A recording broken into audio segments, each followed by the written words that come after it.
이 시간 함께 볼 하나님 말씀 느헤미야 13장 10절에서 22절까지 말씀입니다. 느헤미야 13장 10절에서 22절까지 말씀입니다.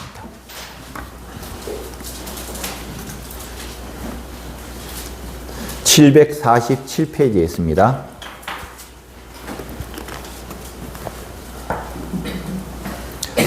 우리 한 절씩 교독하시겠습니다. 10절에서 22절까지입니다. 마지막 절은 함께 읽겠습니다.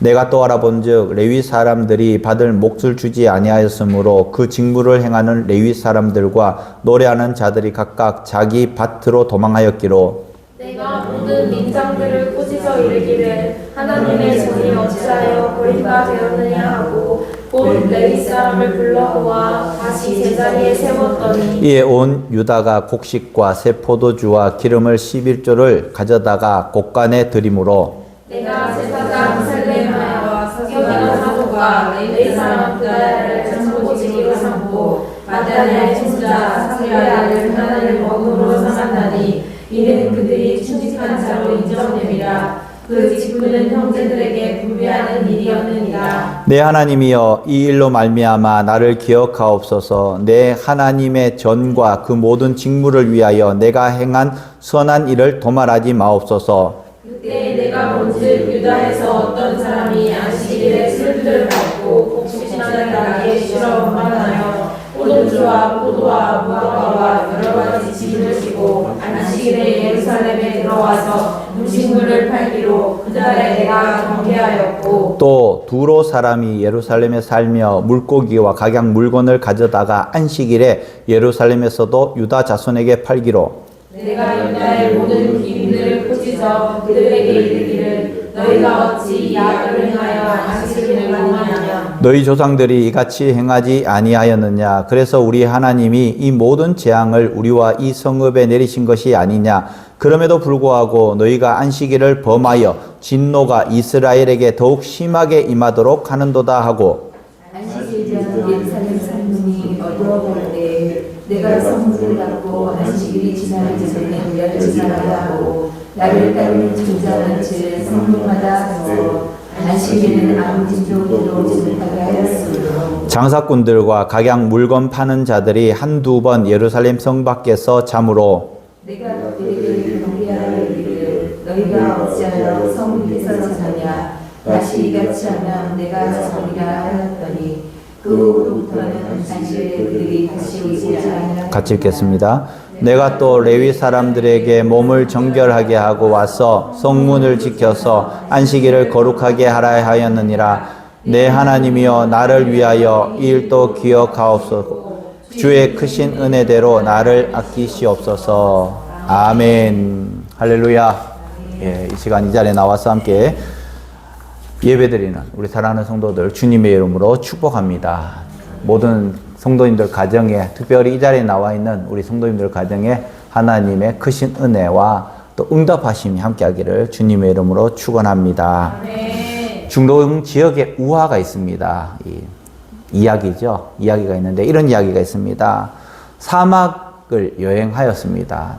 이 중동 지방에서 사막을 여행할 때 뭘 타고 갔을까요? 옛날에? 낙타를 타고 왔어요. 낙타를 타고 왔는데 낮에는 사막 지역은 덥습니다. 그리고 밤에는 춥습니다. 낙타를 타고 가다가 이제 밤이 되었습니다. 이 낙타 주인이 텐트를 칩니다. 그리고는 낙타는 밖에 세워놓고 이제 주인은 안에서 잠을 잡니다. 근데 갑자기 코가 뻐쩍 들어오는 거예요. 낙타의 코가. 그러면서 낙타가 이렇게 이야기합니다. 내가 코가 너무 시려워가지고 코만이라도 좀 넣자. 낙타 주인이 생각하니까 좀 춥겠다 싶어서 그렇게 하라고 했습니다.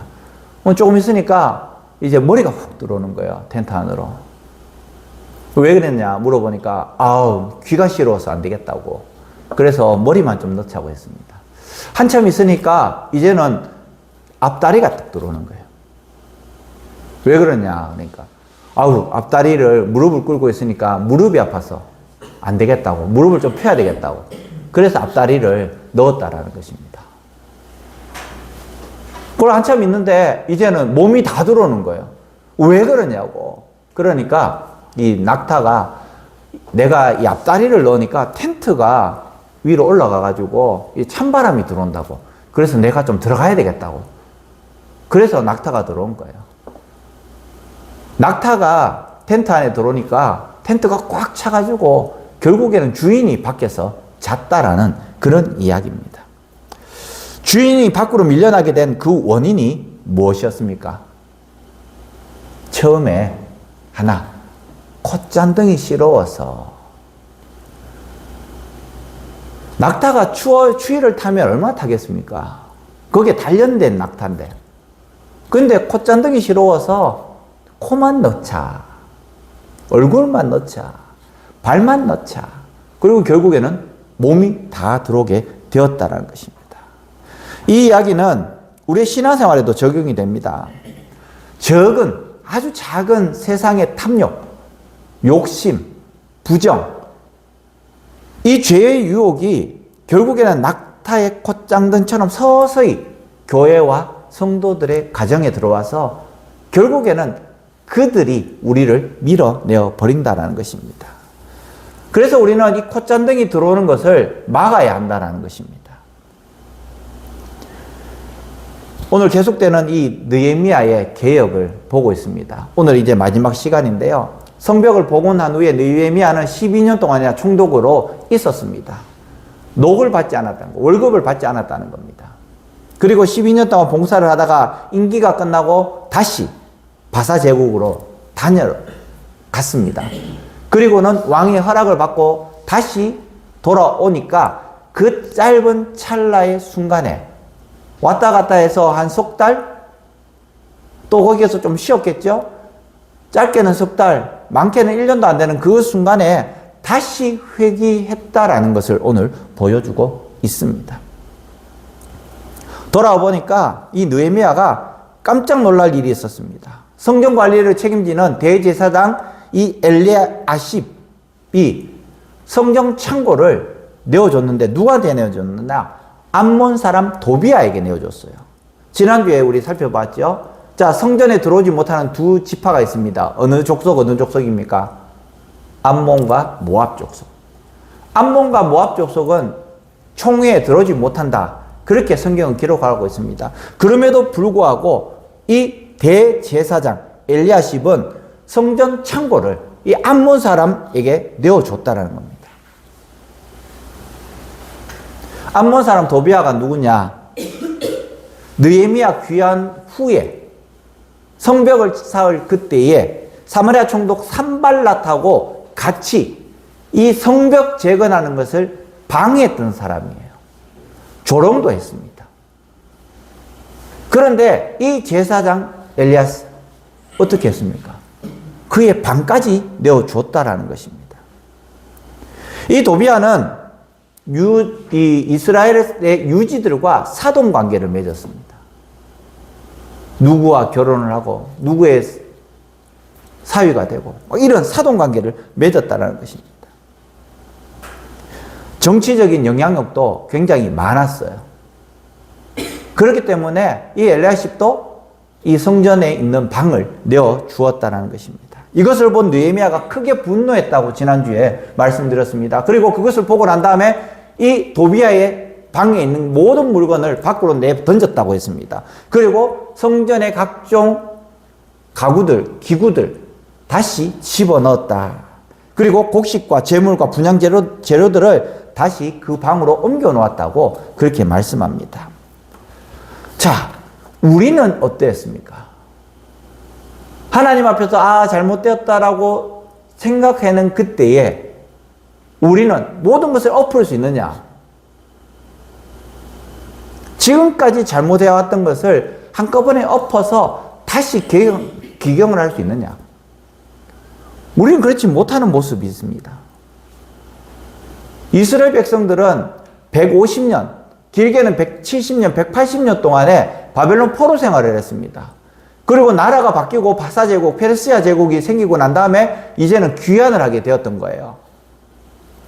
170년, 180년 동안 귀환을 했는데 그때 너무나 큰 감격이 있었습니다. 성벽을 다 짓고 난 다음에 수문학 광장에 모여서 무엇을 했습니까? 부흥회를 했어요. 그리고는 또 다짐을 합니다. 하나님의 말씀대로 살겠습니다. 그 다짐이 어떤 다짐입니까? 바로 10장에 나와 있는 다짐입니다. 첫 번째는 어떤 다짐입니까? 이방 사람들과 통혼하지 않겠다. 두 번째, 안식일과 안식년을 철저하게 지키겠다. 세 번째, 성전을 유지하는 데 필요한 모든 것들을 우리가 내겠습니다. 성전세를 이때부터 내기 시작했습니다. 그리고 나무 벌목을 해서 이제 번제 드리는데, 나무 쓰는데 그것을 우리가 하겠습니다. 네 번째는 처음 익은 열매를 드리겠습니다. 다섯 번째, 11조를 드리겠습니다. 자, 이방 사람들과 결혼하지 않겠습니다 라고 맹세를 했습니다. 안식일과 안식년을 지키겠다고 맹세를 했습니다. 자, 우리는 주일을 잘 지킵니까? 다 잘 지키시죠. 근데 주일을 안 지키시는 분도 있어요. 어떤 상황이 생길지 모르지만은, 그렇지만 거룩한 부담을 가지고 우리는 행해야 된다라는 것입니다. 그리고 성전을 유지하는 데 필요한 모든 것을 기꺼이 공급하겠습니다 라고 성전세를 내면서 나무도 벌목해서 우리가 드리겠습니다. 네 번째, 처음 익은 초태생을 다 하나님께 드리겠습니다. 그리고 11조를 드리겠습니다. 불과 12년 전에 이들이 언약했던 84명의 대표들이 언약했지만 이스라엘 모든 대표들이 함께 언약을 했던 내용입니다. 그런데 12년이 지난, 불과 12년이 지난 이때, 물론 느헤미야가 있었을 그때는 행했어요, 계속해서. 근데 느헤미야가 빠졌던 그 석 달 혹은 6개월, 길게는 1년도 안 되는 그 기간 동안에 다시 바뀌어졌다는 것입니다. 얼마나 어이없느냐. 13장 10절 말씀에 보면 한번 읽어보겠습니다. 시작.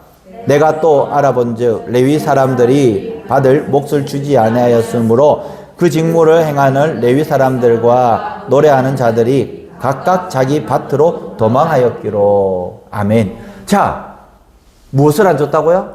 사례를 안 준 거예요. 레위 사람들을 사례를 주지 않았으니까 각각 자기 밭으로 도망하였다는 겁니다. 살아야 되니까. 굶어 죽을 수 없잖아요. 11조를 내고 성전세를 내야 되는데 그러지 못했다라는 것입니다. 성전에서 일하던 레위인들과 찬양대원들이 자기 고향, 자기 마을로 돌아가 버린 상태였습니다. 이에 느헤미야가 어떻게 했습니까? 11절에 보면은요, 내가 모든 민장들을 꾸짖어 이르기를 하나님의 전이 어찌하여 버림바 되었느냐 하고 곧 레위 사람들을 불러 모아 다시 제자리로 세웠더니 민장들을 꾸짖었습니다. 각 마을의 행정 책임자들, 리더십들을 꾸짖었다는 것입니다. 너희들은 왜 11조 언약을 하지 않았느냐? 11조를 왜 내지 않았느냐? 너희들은 왜 성전세를 내지 않았느냐? 너희들은 왜 나무를 벌목하여서 드리지 않았느냐? 그러면서 꾸짖었다는 겁니다. 설교를 하다 보면요, 가끔씩 해야 될 말을 못해요. 순수하게 신학교를 가고 신대원을 가고 목회를 했던 사람이면 현실을 모르기 때문에 막 내지를 수 있습니다. 그런데 신학을 하지 않고 일반 학교를 하고 또 직장생활을 하다가 또 들어온 분들은 현실을 알기 때문에 뭘 할 수가 없는 거예요. 조는 분들 얼마나 피곤했으면 졸겠냐고. 그래도 이 자리에 나와가지고 예배 드리러 오는 그 모습이 얼마나 감사하냐고. 주일 성수 못하는 분들 향해서도 말을 못하는 거예요. 본인도 못했기 때문에. 그럼에도 불구하고 이야기할 것을 이야기하고 가르칠 것을 가르치고 바로 세워나가야 한다라는 것입니다. 민장들을 꾸짖었습니다. 아, 이것은 잘못됐습니다. 혈기로 꾸짖은 것이 아니라 하나님께서 이렇게 하셨는데 당신네들은 왜 그렇게 안 했습니까? 해야 됩니다. 라고. 저도 처음 목회할 때에 굉장히 강하게 이야기를 했습니다. 그런데 신방을 하면서 이야기 들어보면 내가 그때 왜 그런 이야기 했을까? 또 신방하면서 대화를 통해서 이야기 들어보면요, 너무너무 부끄러운 거예요. 너무 현실을 몰랐다는 거예요. 그래서 점점 설교하는데 강하게 하지 못하는 거예요. 주일날 가셔라고, 일하시라고, 막 그렇게 이야기를 하고요. 11조를 못하는 분들에게도 11조 믿음으로 하는 거지 그것이 억지로 하는 거 아니에요. 또 그렇게 이야기를 하고 계속해서 그렇게 말을 못 하겠더라고요. 그럼에도 불구하고 또 용기를 얻어서 권면하고 상처받지 않게 위해서 이야기를 한다라는 것입니다. 그리고 또 어떻게 했습니까? 레위인들 다시 불러서 성전 일을 맡겼습니다. 성전의 예배가 계속해서 진행돼야 되고 또 찬양이 계속해서 일어나야 되기 때문입니다.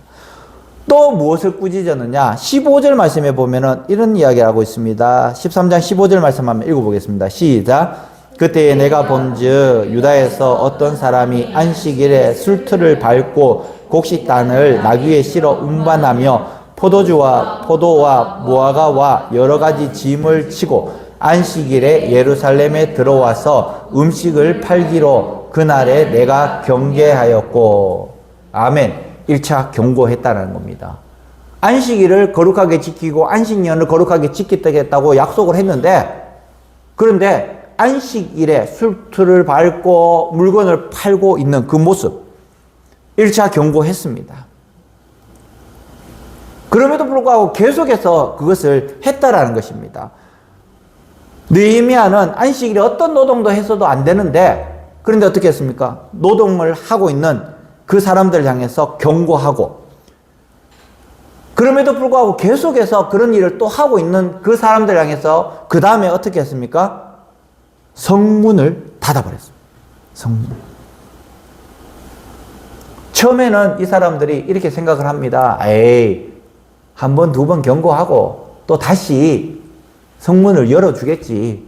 그런데 성문을 아예 닫으면서 17절 말씀 한번 읽어보겠습니다. 17절, 18절입니다. 시작. 내가 유다의 모든 죄인들을 꾸짖어 너희가 어찌 이 악을 행하여 안식일을 범하느냐? 너희 지성들이 이같이 행하지 아니하였느냐? 그래서 우리 하나님이 이 모든 재앙을 우리와 이 성읍에 내리신 것이 아니냐. 그럼에도 불구하고 너희가 안식일을 범하여 진노가 이스라엘에게 더욱 심하게 임하도록 하는도다 하고. 아멘. 안식일 범하는 것을 하나님 앞에서 얼마나 큰 죄인가를 강조하고 있는 것입니다. 그래서 13장 19절 20절 성문을 잠그고 성문을 열지 못하도록 했습니다. 다시 이같이 하면 21절에 내가 너희들을 잡아넣겠다. 그렇게 경고를 하고 있습니다. 우리가 신앙생활하는 것이, 교회 생활하는 것이 그리스도인이 세상 사람들과 다른 이유가 뭡니까? 하나님께 예배 드리는 것이 세상 사람들과 다른 거예요. 주일날 놀러 갑니다. 세상 사람들은. 우리는 예배 드리러 옵니다. 이 황금 같은 날 하나님을 믿는다라는 가장 큰 차이점이 바로 우리가 하나님께 예배 드리는 거예요. 하나님께 예배 드리지 않으면 세상 사람들하고 동일합니다. 나는 그리스도인이라고 이야기를 하지만은, 그러나 구별되지 않으면 그리스도인이라고 이야기할 수 없다라는 것입니다. 그러면서 문을 지키는 사람들에게 어떻게 이야기했습니까? 몸을 정결하게 하고 성전문을 지켜라. 아무나 성전문을 지키는 것이 아니라 성전문을 지키는 이 사역자들조차도 몸을 정결하게 해야 한다는 것입니다. 우리 주일날 교회 올 때도 마찬가지예요. 어제 입었던 옷 털털 털고 오는 것이 아니라 아침에 저녁에 몸을 씻고 깨끗하게 하고, 그리고 옷도 평소에 입는 옷이 아니라 좀 깨끗한 옷으로 갈아입고, 헌금도 할 때도 마찬가지예요. 깨끗한 옷 돈으로 헌금을 하고 준비된 모습으로 나와야 되는 것이에요. 우리는 어떻게 안식일을 지키고 있는가? 하나님께서 기뻐하시는 안식일을 지키고 있는지, 아니면은 세상 사람들하고 같은 방식으로 지키고 있는지 한번 고민해 봐야 됩니다. 그리고 또 한 가지 어떤 일이 있었습니까? 23절, 24절에 보면요. 아스돗과 암몬과 모압여인들을 맞이하여서 안내로 맞이하였다고 말씀하고 있습니다. 그러면서 자녀들이 어떻게 되느냐? 아스돗 방언을 절반쯤은 했지만은 유다 방언은 하지 못했다. 우리가 알아야 될 것이 뭐냐? 이스라엘 민족들이 이방인하고 결혼하면 됩니까? 안 됩니까? 예. 원칙적으로는 안 됩니다. 그런데 이방인하고 결혼할 수 있는 것이 있습니다. 어떤 때일까요?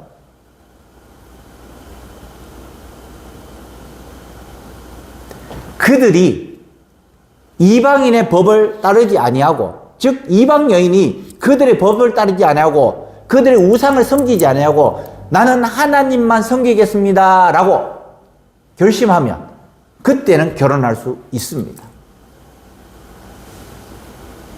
이방 여인하고 무조건 결혼하지 못하게 한 것이 아니라 그들이 그들의 풍습을 따르지 아니하고 그들의 우상을 섬기지 아니하고 이스라엘 하나님을 따르겠습니다 라고 결단하면 그때는 결혼할 수 있다는 것입니다. 그런데 오늘 이방 여인들과 결혼했던 이 이스라엘의 자녀들 한번 보시기 바랍니다. 그들의 언어는 하지만은 유다의 말은 하지 못했다라는 거예요. 즉 그들의 미풍양속을 따랐지 이스라엘의 미풍양속을 따르지 않았다는 것입니다. 그렇기 때문에 어떻게 되었습니까? 다 쫓아냈다는 것입니다. 다 쫓아냈어요. 유대인의 여인의 자녀, 그 여인이 이방인과 결혼하면, 여자가 이방인하고 결혼하면 이 아이는 유대인이에요.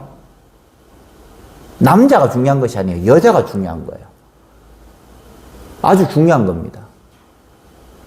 그런데 이 유대인이 이방 여인과 결혼하면 이방인이에요. 아주 중요한 겁니다. 그만큼 여인의 신앙 교육이 중요하다는 겁니다. 이 아이의 신앙 교육은 누구가 책임진다고요? 아빠가 책임지는 게 아니에요. 엄마가 책임지는 거예요. 엄마가. 오늘 본문에도 보면 아스돗 방언은 했지만은 유다 말은 하지 못했다라는 거예요. 느헤미야는 답답하고 분해서 몇 사람을 때리기도 하고 머리털까지도 잡아당겼다고 25절에 말씀하고 있습니다. 자녀들 결혼시킬 때요, 믿지 않는 사람들 결혼해도 됩니다. 그런데 그 믿지 않는 사람들이 내가 예수 믿겠습니다 라고 하고 세례를 받고 결혼을 시켜야 됩니다. 그래도 교회 안 나올 가능성이 절반 이상입니다. 지금 제가 보니까. 그런데 무턱대고 결혼부터 시켰다? 교회에 거의 안 나옵니다. 우리 자녀 있으신 분들은 생각을 하셔야 됩니다. 결혼을 믿지 않는 사람과 결혼을 할 수 있지만 그러나 반드시 세례를 받게 하고 예배를 드리셔야 돼요. 결혼이라는 것은 예식이에요. 예식. 요즘은 뭐죠? 간단하게 한다고 예배 드리지 않고 그 결혼식을 하는 거예요. 세상을 따라가는 겁니다. 세상을 따라가는 거예요. 예배를 드리고 그리고 2부 순서로 친구들끼리 놀고 이렇게 하는 것은 가능하지만은 반드시 예배를 드리셔야 됩니다. 저도 서울에 있으면서 몇 번이나 예배를 드리지 않고 갔는 적이 있어요. 몇 번이나. 우리 자녀 결혼하는데 아주 작게 소박하게 스몰 웨딩 합니다. 그러면서 어떻게 하느냐? 자기네들끼리 친구가 사회 보고 자기네들끼리 해요. 그러면서 저보고 와서 기도나 해주십시오. 기도나 해주십시오. 이러는 거예요. 이 말이 안 되는 거예요. 결혼이라는 것은 하나님 앞에서 예배를 드리면서 정식 부부로 하나님 앞에 인정받는 건데, 교회 다니는 장로님, 권사님 아들임에도 불구하고 그 짓을 하고 있는 거예요. 깜짝 놀랐어요. 왜 그러냐? 우리 아이들이 원한다라는 거예요. 아이들이 원한다. 그러면은 금요일이라도 수요일이라도 목요일이라도 밤에 와서 예배 드리고 토요일날 결혼식을 해도 되는데, 그런데 그러지 않더라는 거예요. 인순이가 와가지고 막 이렇게 축하 공연도 하고 그렇게 하는데도 하나님께 예배를 안 드린다는 거예요. 깜짝 놀랐었죠. 그만큼 변화되었다는 겁니다. 정말 머리털 잡아당기고 싶을 정도로 마음이 답답했지만은 부모들이 용납을 했는 것인데 목사가 뭐라고 거기서 안 합니다라고 이야기를 할 수 있겠습니까? 26절, 27절 말씀에 보면요, 이 솔로몬이 이 일 때문에 범죄하였다고 말씀합니다. 솔로몬이 타락한 이유가 이방 여인을 아내로 맞았기 때문이거든요. 솔로몬의 정처는 누굽니까? 애굽 여인이에요. 유대인이 아니라 애굽 여인을 정처로 맞았다는 거예요. 그리고 수많은 지역에 있는 이 유지들, 또 왕의 딸들을 후처로 맞았다는 겁니다. 그러니까 그들이 가지고 온 우상들을 가서 다 절을 했다라는 거예요. 그때부터 타락하기 시작했다라는 것입니다. 서민의식이 사라지고 민족의 정체성이 훼손되었고 많은 우상과 타락이 횡행했다라는 것입니다. 그래서 솔로몬도 결국에는 신앙적 파탄에 이르렀다는 거예요. 이방 여인과 결혼하는 것 모든 큰 악을 행하는 것이다. 오늘 느헤미야는 우리에게 말씀해주고 있습니다. 더군다나 대제사장의 손자까지도 이방인을 아내로 맞이했다라는 겁니다. 대제사장의 손자까지도. 신앙적으로 가장 큰 리더십의 그 아들의 손자까지도 이방 여인을 맞이했다. 28절에 그렇게 말씀하고 있습니다. 대제사장 엘리야십의 손자 요야다의 아들 하나가, 이름도 밝히지 않습니다. 아들 하나가 호론 사람 산발랏의 사위가 되었으니, 산발랏 이스라엘의 철천지 원수입니다. 근데 사위가 됐다라는 거예요. 어이없는 이야기죠. 이 엘리야십이 얼마나 타락한 리더십인가를 보여주고 있는 것입니다. 여기에 느헤미야는 큰 충격을 받았습니다. 큰 충격. 느헤미야 당시에 이 대제사장 엘리야십은 어떻게 했습니까? 세속적이었고 정치적인 인물이었어요. 신앙생활 하는데도 마찬가지입니다. 우리가 교회 생활하고 신앙생활 하는데도 세속적이지 않기로 우리 세속의 물을 계속해서 빼야 됩니다. 그러기 위해서 주일날 와서 예배를 드리는 거예요. 주일날 와서 예배 드리는 것, 하나님께 영광 돌리는 것 1차적인 목적이 있고 2차적으로 우리가 계속해서 세속적인 때를 벗기 위해서 그렇게 한다라는 것입니다. 아까 전에도 이야기했지만은 모든 사람들이 이름이 다 나와 있는데 그 아들 요야다의 아들 가운데 하나 아예 이름까지도 잘라내 버렸다라는 것입니다. 이스라엘 공동체 가운데서도 축출되었다라는 것입니다. 그러면서 이 느헤미야는 마지막에 느헤미야가 우리에게 말씀해주고 있는 것이 뭐냐? 바로 14절 말씀에 보면은 이렇게 말씀합니다. 나를 기억하옵소서. 22절에 뭐라고 기록되어 있습니까? 나를 위하여 이 일도 기록하시었고 안식일을 지키지 못하는 것에 대해서 책망하면서 나를 위하여 이 일도 기억해달라고 그렇게 말씀합니다. 또 31절에 뭐라고 말씀합니까? 나를 기억하사 복을 주옵소서. 나를 기억해달라는 것입니다. 느헤미야의 가장 중요한 것, 가장 초점은 바로 하나님께 인정받는 것이 느헤미야의 초점이었어요. 우리 사랑하는 성도님들 한 분 한 분도 마찬가지입니다. 하나님께 인정받도록 기도해야 된다는 거예요. 하나님께 인정받도록. 하나님 나를 기억해달라는 것은 바로 하나님 나를 인정해달라는 것입니다. 신앙생활 할 때도 마찬가지입니다. 하나님 나를 인정해 주십시오. 나쁜 일로 인정하는 것이 아니라 하나님, 정말 네가 그리스도인이구나. 내 아이구나. 내 아들이구나. 내 딸이구나. 인정해달라고 그렇게 기도해야 된다는 것입니다. 사람의 인기를 끄는 것이 아니라 바로 하나님의 인정을 받도록 기도해야 된다는 것이에요. 오늘 또 정말 끌려갔습니다. 끌려갔어요. 전화가 왔어요. 어른들한테. 점심 먹자고. 제가 당당하게 이야기했습니다. 나는 수요일하고 금요일은 외부로 나가지 않습니다. 주일 예배 설교 준비도 해야 되고 나는 기도 준비해야 됩니다. 당당하게 이야기했어요. 그러니까 막 혼내는 거예요. 누구냐? 야, 옆에 큰 교회 목사님이 전심을 사는데 와야 되지 않겠냐고. 난 안 간다고.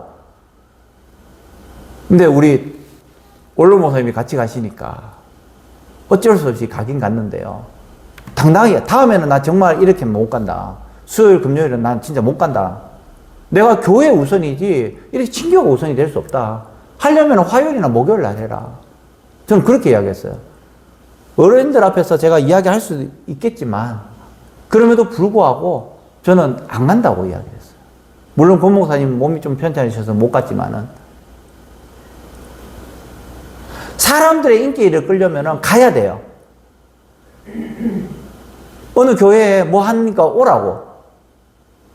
이제 4개월 정도 되니까 저를 이제 알아보고 이제 오라는 거예요. 계속해서 자기 편으로 만들려고 계속해서 합니다. 비주류임에도 불구하고 이제는 좀 불러 나가요. 불림을 받아요. 그런데 난 안 된다고. 금요일 날 나 안 간다고. 그런데 또 여기서 일이 생기는 거야. 사람의 인기를 끌려면 가지만은 하나님 앞에서 내가 이것이 우선이 되기 때문에 안 나간다라는 것입니다. 모든 사람의 편의를 봐주고 또 그들과 결탁하고 또 적당히 넘어간다면 결국에는 여러분들이 손해를 보는 거예요. 물론 설교를 잘하지 못합니다. 그러나 어떻게 하면 엉뚱한 소리 하지 아니하고 하나님의 말씀을 바로 전할까? 이제 1년이 지나고 2년이 지나면 설교하는 요령도 생길 것이고요. 여러분들하고 코드도 맞을 것이고요. 그래서 이제 소통이 될 수도 있습니다. 설교를 통해서. 그렇지만은 아직까지는 그렇지 않겠지만은 그러나 예배가 우선이고 또 여러분들에게 설교 준비하는 것 이것이 우선이라고 저는 생각하기 때문에 그렇다라는 것입니다. 우리는 느헤미야 시대의 백성들의 모습을 보면 그게 실망을 합니다. 12년 전만 해도 막 양은 내미처럼 막 끓었습니다. 그러나 금방 식어버렸습니다. 우리는 뚝배기 신앙이 되어야 되는데 양은 냄비 신앙으로 우리가 살아가고 있지 않는가 한번 생각해 봐야 됩니다. 물론 뚝배기 신앙도 중요하고 양은 냄비 신앙도 중요합니다. 왜 양은 냄비 신앙도 중요하냐면은 은혜를 잘 받아야 돼요. 뜨거우면 은혜를 잘 받아야 되는데 꿋꿋하게 참고 있습니다.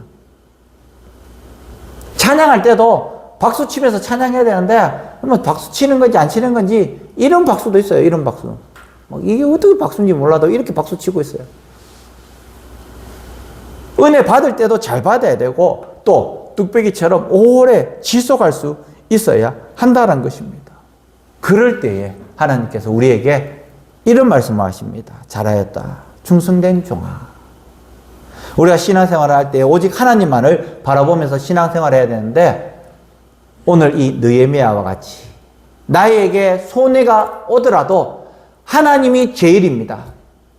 나에게 아무런 유익이 없어도 하나님께만 영광 돌립니다. 라는 이 느헤미야처럼 우리에게도 많은 어려움이 오고 또 우리를 죽이려고 하는 그 상황 가운데 있어도 그럼에도 불구하고 우리는 온전히 하나님만 바라볼 수 있는 그래서 느헤미야와 같이 잘하였다 충성된 종이다 칭찬 들을 수 있는 우리 사랑하는 성도들 되시기를 주님의 이름으로 간절히 축원합니다.